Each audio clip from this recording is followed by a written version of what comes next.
Hi y'all. So I showered. That's why my hair's a mess. I have to re-record January 30th and the 31st because I was at a retreat, and when I tried uploading them, they didn't upload, so then they got deleted. That's one thing I hate about YouTube. But so yeah, let me get into it. For chapter 11,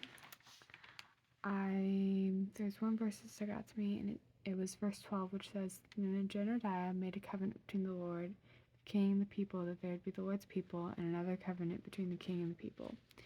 So I wrote down that that person was faithful to God. Then in chapter 12, there was also one verse that stuck out to me, which was verse 13, which says, "However, no silver bowls, wick trimmers, sprinkling basins, trumpets, or any other articles of gold or silver were made for the Lord's temple from the contributions brought to the Lord's temple." So I wrote down that this is what stuck out to me, and then let me do a devotional. For day 30, the title was "You Are Multifaceted."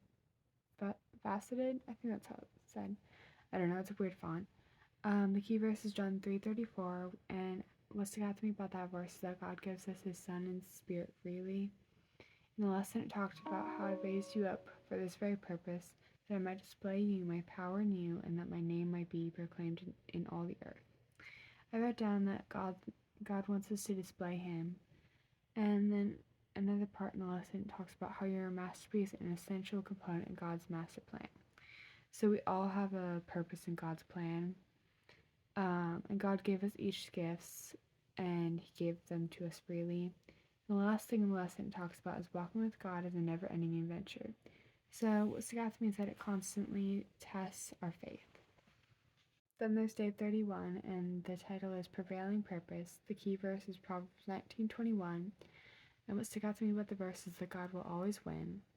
In the lesson, it talks about how none of us really know what God has in store. So I wrote down that we have no way of knowing what He'll do. The last thing the lesson talks about is walking with God. It's a never-ending adventure. And so what stuck out to me is that it takes a lot of faith. Bye, guys.